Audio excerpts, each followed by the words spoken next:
Today I'd like to review Inuyasha.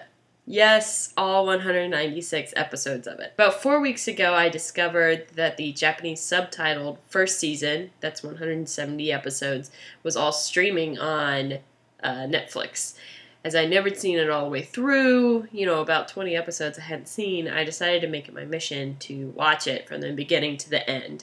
Fitting it before work, during my lunch break, and after my night class. I probably watched an average of 8 episodes a day, and some of them I multitasked through because I had seen the episode at least 10 times, e.g. the Jinenji episode.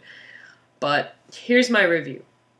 It's pretty much what's wrong with all of shonen anime when it gets above 40 to 50 episodes. The concept of Inuyasha is great. A girl falls down a well, travels to the Warring States era, my favorite era of Japan, and then she has to fight a bunch of demons. How awesome is that? The characters she encounters are great as well. Roku, Sango, Kaede-sama, Sesshomaru, and Inuyasha. Shippo's a regrettable side character that they shouldn't have had. I mean, what is he there for? He has no revenge to seek on Naraku. He's just there to provide comedic relief with Inuyasha, but I hardly found myself laughing at that. But that's a tangent. What bothers me the most is the amount of time they took to tell the Naraku arc. Episodes where they destroyed Naraku's body and he's almost dead and he's just floating in the air, but then they say, oh, he got away. That is not a convenient plot device to be used every 10 episodes. It is not.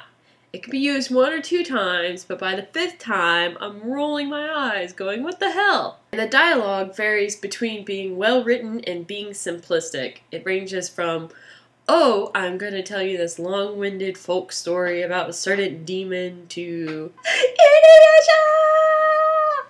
Kagome! Inuyasha! Kagome! Inuyasha! Swing! Baka, baka, baka, baka, baka, baka! When I was watching this, my boyfriend could hear it in the other room, and he would ask why everyone in the anime was always so mad and yelling all the time. He's not even that big into anime, and yet he now knows what the word baka means, just because of Inuyasha. Anyway, the story arc moves so slowly in the first season, but in Inuyasha, the final act, it's as if they put the entire show in 1.5 forward speed. It cuts so quickly from person to person to person talking and rushes through the dialogue and then plows through the remaining plot. But I'm so glad that they finished this anime. When the first season ended with Inuyasha just stating, wherever Naraku goes, we'll be there, I about nearly shot my own sacred arrow through the TV. But at the end of the final act, spoiler, Naraku finally dies. Oh my god, thank you! And Kagome and Inuyasha finally kiss. Oh my god, thank you so much for relieving the sexual tension. It was too much to handle. And my only problem is with the ending, Kagome goes back to live in the feudal era and gets married to Inuyasha. I don't know. I just find that really hard to believe that one would give up the modern conveniences such as plumbing, hospitals, and TV, or a real career to become a priestess in the Warring States era. I would have personally enjoyed having Inuyasha in present-day Tokyo much, much more. Although I laughed my ass off when Kagome calls Sesshomaru Oni-chan, I about flipped out. It was the most comedic moment in Inuyasha, I thought. He just looked at her like, I want to kill you, but now I have sympathy for humans, so I can't. The quality of animation varies. I love the art style of the first 50 episodes or so. I hated the lame CG integration during the Band of Seven arc. But the final act looked like any other modern anime does anymore, so I was pretty neutral about that.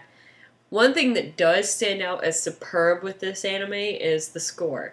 Each arc has its own orchestral arrangement that really enhances the scene.